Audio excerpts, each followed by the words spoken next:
momentum silaturahmi antara Wali Kota Makassar Munafri Arifudin, API, dan Ketua Rukun Tetangga, RT, serta Rukun Warga, RW, yang gelar di Pantai Bosowa. Minggu, 8/2.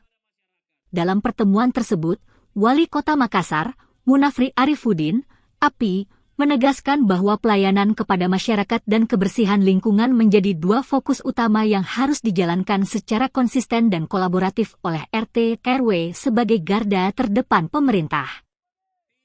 RT dan RW bukan sekedar perangkat administratif, melainkan ujung tombak pemerintah yang bersentuhan langsung dengan warga, tuturnya. Orang nomor 1 Kota Makassar itu menegaskan, peran strategis RT dan RW sebagai garda terdepan pemerintah dalam memberikan pelayanan langsung kepada masyarakat. Karena itu, setiap amanah yang diberikan masyarakat harus dibalas dengan kerja nyata, kepedulian, serta kehadiran aktif dalam menyelesaikan persoalan di wilayah masing-masing, lanjut API. Penegasan itu disampaikan saat menghadiri pertemuan dan pengarahan kepada seluruh ketua RT RW se-Kota Makassar, yang juga dihadiri Ketua TPPKK Kota Makassar, Melinda Aksa.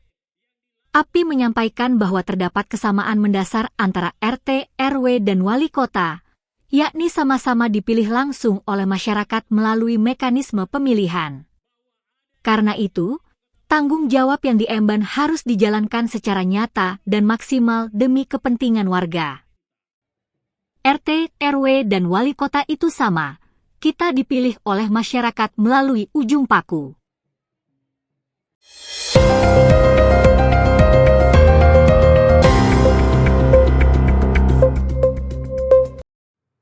Deretan lapak pedagang kaki lima, PKL, di Jalan Ujung Tinumbu, tepatnya di sekitar SMK 4 Makassar, mendadak berubah warna viral di sosial media. Terlihat, sejumlah pedagang melakukan penataan mandiri dengan mengecat lapak mereka menggunakan warna kuning secara seragam. Fenomena itu memicu sorotan. Pilihan warna kuning disebut-sebut menyerupai identitas Partai Golkar yang identik dengan Wali Kota Makassar, Munafri Arifudin.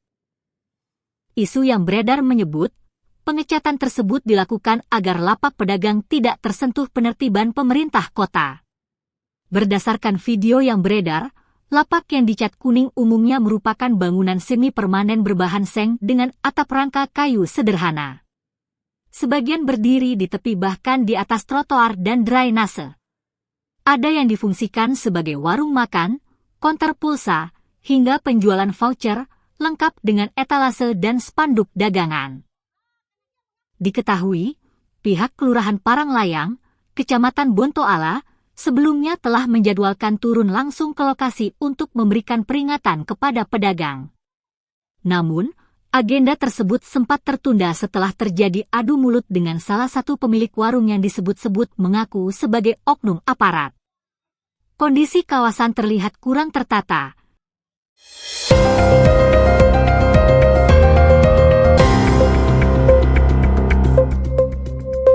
Sebuah video amatir berdurasi 17 detik mendadak viral di media sosial Facebook setelah merekam aksi tawuran antar kelompok remaja yang terjadi di tengah pemukiman warga pada Jumat 6 Februari. Kejadian tersebut memicu ketakutan luar biasa bagi warga sekitar yang menyaksikan langsung peristiwa tersebut. Dalam video berdurasi 17 detik yang diunggah oleh akun Facebook Nenak Aziz, terlihat puluhan remaja yang diduga masih berstatus pelajar berhamburan di jalan raya. Mereka tampak saling kejar-kejaran menggunakan sepeda motor dan sebagian lagi berlari sambil membawa benda tumpul serta senjata tajam. Kondisi semakin mencekam saat suara gesekan senjata tajam di aspal terdengar jelas dalam rekaman tersebut. Di latar belakang video, terdengar suara seorang wanita yang berteriak histeris meminta pertolongan.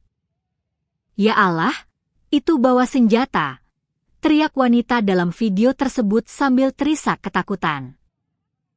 Aksi saling serang ini sempat melumpuhkan arus lalu lintas di lokasi kejadian. Beberapa kendaraan pribadi dan truk terlihat berhenti mendadak untuk menghindari bentrokan, sementara warga lainnya memilih masuk ke dalam rumah dan menutup pintu rapat-rapat guna menghindari salah sasaran. Belum diketahui pasti pemicu dari bentrokan ini, namun diduga kuat kejadian ini merupakan aksi tawuran susulan antar sekolah atau kelompok tertentu.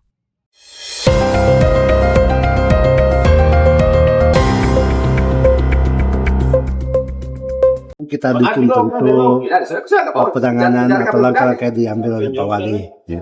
Karena ini bagian juga dalam penataan kota, di mana kota kita adalah kota kota dunia, kota yang mesti tertata dengan baik. Tapi kita ingatkan juga pada wali kota untuk memberikan jalan keluar terbaik kepada PKL-PKL yang direlokasi istilahnya. Ya, kalau bisa direlokasi dengan baik, dilakukan dengan baik, dan jangan sampai ada warga juga yang merasa malah terugikan.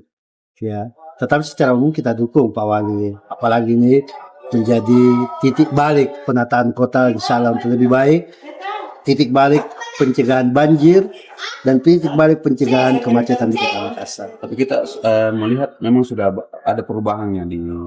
Tentu ada perubahan, tetapi tentu perubahan itu kan bertahap dan harus simultan. Semua sisi harus bisa bekerja bersama. Salah satu sisinya itu tadi penataan itu, kemudian ada penataan lain, perbaikan jalan, perbaikan infrastruktur lain dan semuanya. Ya itu kan tetap harus, dan itu menjadi tugas utama pemerintah dalam menjamin kesejahteraan warga masyarakat. Kalau mestinya begitu, dan itu namanya gagal pemerintah kota kalau sudah ditertibkan lantas ada pemain baru di situ. Nanti masalah malah masyarakat bisa berkata bahwa ya jangan-jangan pemainnya aja yang mau diganti sama pemerintah kota. Ya harusnya konsisten, dan tentu masyarakat yang